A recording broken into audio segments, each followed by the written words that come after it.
በቀደም ምግበይ ኃይሌ እጅ ብንሰጥ እኮ አይምሩንም ብሎ ሲናገር በሚዲያ ጓዶች ልከውልኝ ነበር። እኛ እንደ ምግበይ አይደለንም፣ አንክድም፣ አንሰብርም። ምግበይ ኃይሌ እኮ ከፕሪቶሪያ በኋላ አዲስ አበባ መጥቶ ከኛ ጋር ተገናኝቶ በልቶ ጠጥቶ ውጭ ሀገር ልከነው ታክሞ መጥቷል። እንደ ምግበይ ቂም የምንይዝ ቢሆን ኖሮ እንደ ምግበይ ካዲ ብንሆን ኖሮ እጃችን ገብቶ ነበር። እንደ ምግበይ ካዲ ብንሆን ኖሮ ስብሐት ነጋን ከጉርጓድ አውጥተን ውጭ ሀገር እንልከውም ነበር። ምግበይ እጅ ቢሰጥ አምሩንም ማለት አይችልም። ወጣቶችን ያስጨረሰ ሰው ነው።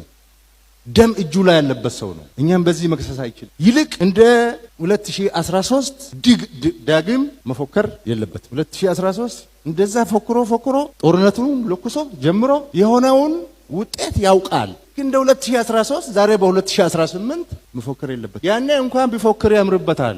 ሁሉ በእጁ ሁሉ በደጁ ነበር። አሁን እንደዛ አይደለም። መፎከር ዛሬ የሚፎክሩ ጀነራሎችን የዛሬ ፉከራ በትግራይ ህዝብ ዘንድ ጎበዝ ጀግና አያስብልም፣ አያስገኝም።